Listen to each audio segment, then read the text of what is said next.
안녕하세요. 친절한 재수입니다. 새해 첫날 한눈에 보는 미증시 시작해보도록 하겠습니다.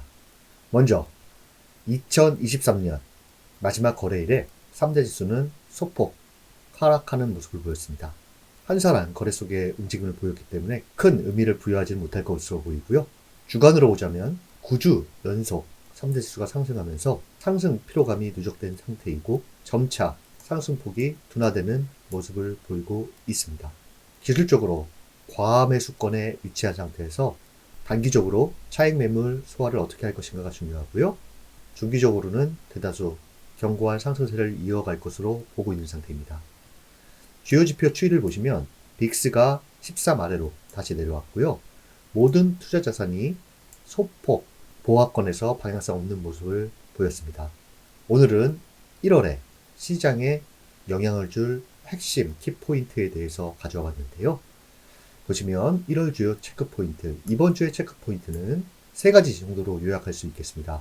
FOMC 의사록이 1월 3일에 있습니다.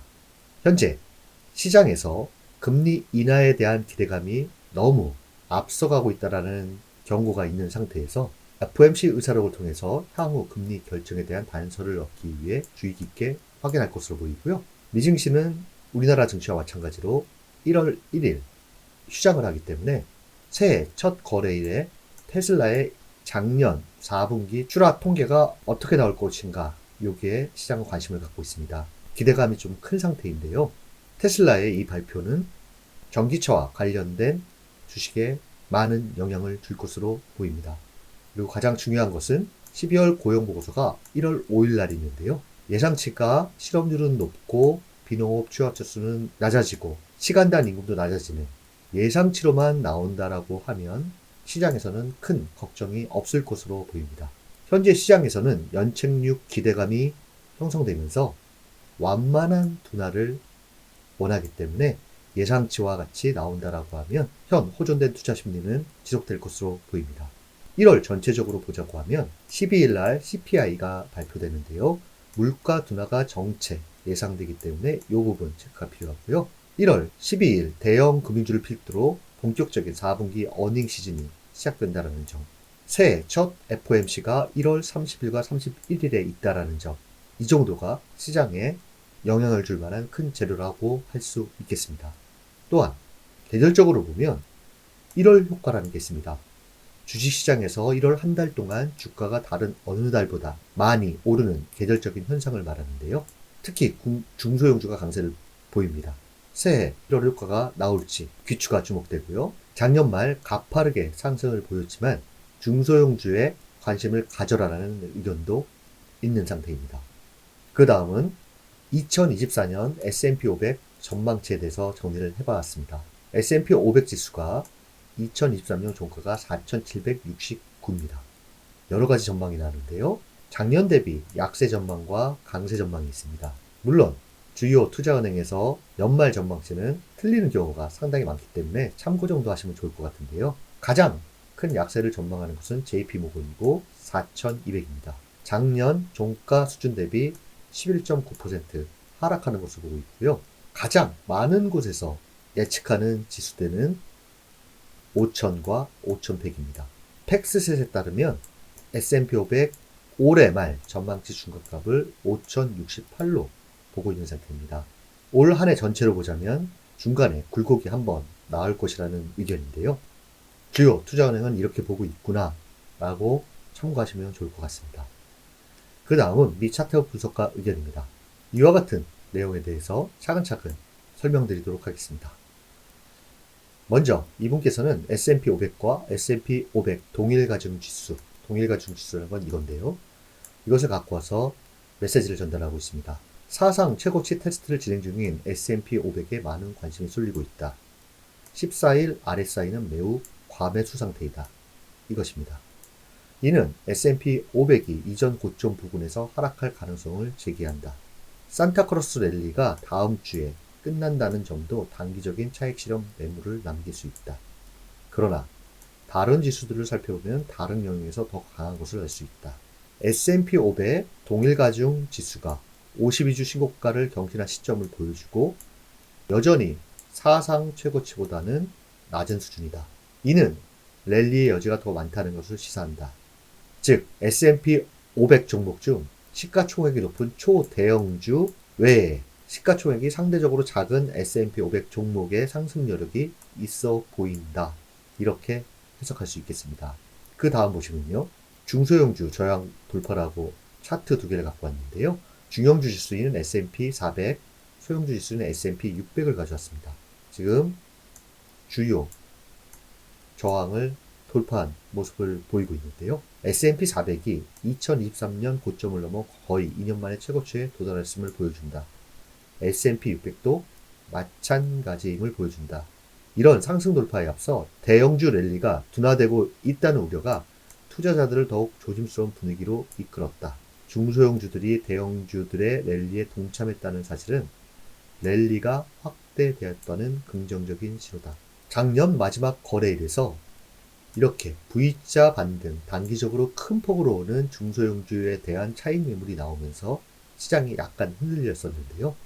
현재 차트상 주요 저항권을 돌파했기 때문에 다시 복귀하지 않는 한 1월 효과라는 계절적인 요인으로 볼 때와 대형주에 대한 조정이 온다라고 하면 그 틈새를 노려 중소형주가 1월에 강할 수도 있다. 이와 같은 메시지로 해석됩니다. 그 다음은 이분께서는 2024년 헬스케어 업종이 유망해 보임. 한 해가 끝나고 또 다른 한 해가 시작되면서 주식 애널리스트들은 지난해 부진했던 약한 섹터를 찾기 시작하고 새해에는 더 나은 성과를 기대하고 있다. 작년 가장 부진한 세계 섹터는 유틸리티, 필수 소비재, 에너지였다. 그들 중 누구도 새해에 매우 유명한 차트 패턴을 가지고 있지 않다. 헬스케어는 플러스 2%의 비교적 작은 상승률로 네 번째 약한 업종이었다. 그러나 차트 패턴이 더 유망해 보인다. 플랫 패턴으로 지난 한 해를 보낸 헬스케어 업종을 보여준다. 지난 한 해 이와 같은 모습을 보였는데요. 그러나 지난 한 달 동안 헬스케어 업종은 올해 최고 수준 여기까지 상승했다. 이러한 상승 돌파는 올해 헬스케어 업종에 더 나은 해가 될 것이라는 긍정적인 신호일 수 있다. 이분께서는 지난해 가장 부진한 섹터 중에서 헬스케어 업종을 차트 패턴으로 봤을 때 가장 후발 업종으로 좋은 성과가 있을 것으로 보는 것 같습니다. 한 미차트 분석가의 의견이니 참고 정도 하시면 좋을 것 같고요. 그 다음은 대표지수 차트입니다. 간략하게 어떤 모습인지 보여드리도록 하겠습니다. 먼저 S&P 500 지수는 최고점에 근접한 상태에서 상승폭이 둔화되는 모습을 보이고 현재 기술적 분석가들이 말하는 과매수 영역에 있습니다. 중기적인 상승 추세에서는 큰 의견이 없는 것으로 보이고요. 단기적으로는 숨고르기가 나올 때가 되지 않았나. 이와 같은 기술적 분석가의 의견이 좀 더 우세한 상태라 할 수 있겠습니다. 나스닥 지수 마찬가지인데요. 차트 참고하시면 될 것 같고요. 다우존스 지수 같은 경우에는 최고치를 경신한 상태에서 견고한 모습을 보이고 있는 상태입니다. 참고로 다우존스 지수는 5일과 7일 이평선을 따라서 지지를 받고 움직이는 양상을 보이고 있기 때문에 이 단기 이평선이 확실히 깨지는 시점이 조정이 임박했구나. 이렇게 기술적으로 판단해도 무리가 없어 보입니다.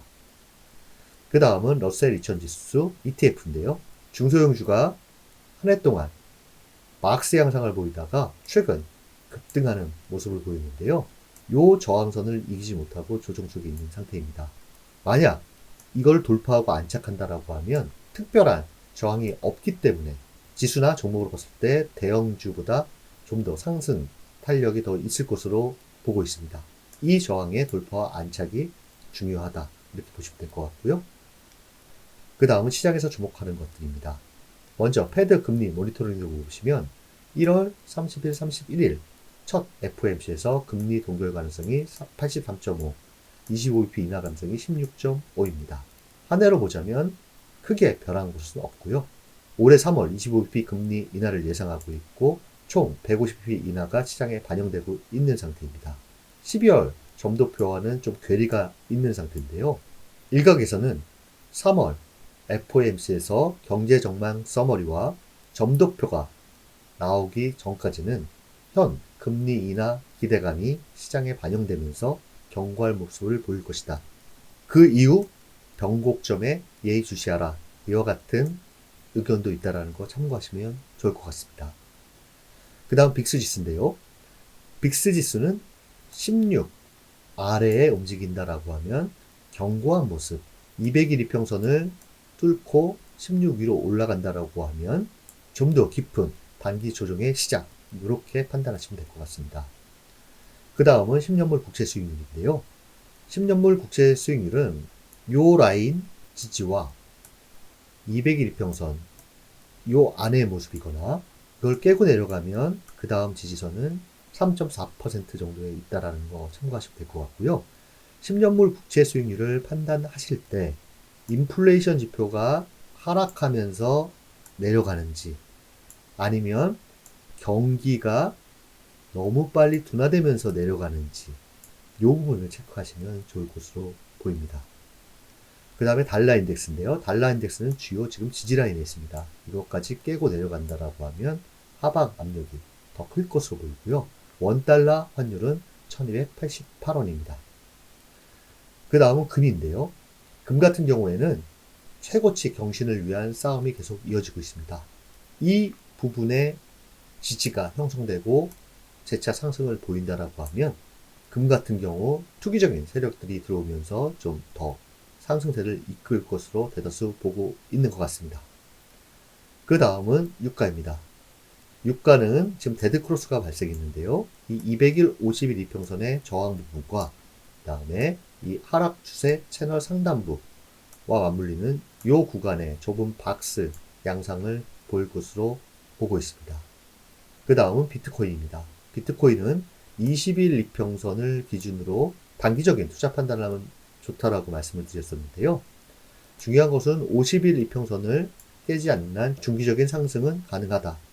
지금 직전 고점을 뚫지 못하는 상태이기 때문에 여기에서 방향 모색 과정에서 50일 이평선의 지지가 상당히 중요한 위치를 갖고 있다. 위로는 45,000달러의 안착, 이렇게 보시면 될 것 같습니다. 주간 차트로 보자면 더 명확해지는데요. 현재 피보나치를 보면 이 38.2 구간에서 조정을 보이다가 상승을 했고 지금 현재 50% 구간에서 조정인 상태입니다. 현재 보조지표가 감매수권에 있는 상태에서 조정 후 추가적인 상승이 온다라고 하면 61.8 구간인 48,500달러에 또 저항이 예상되고요. 이거를 확실히 뚫었을 경우에는 이 하락세를 벗어나는 완연한 상승 추세 전환이다. 피보나치로 봤을 때는 그렇게 해석할 수 있겠습니다. 새로운 한 해의 시작입니다. 현재는 지수보다는 종목 선정이 중요할 때라 생각이 되는데요. 당장 4분기 실적 발표를 앞두고 4분기 실적 호전주, 올해 실적이 대폭 성장하는 기업에 대한 선택과 집중이 필요한 1월이 아닐까 생각됩니다. 올 새해에도 여러분들을 응원합니다.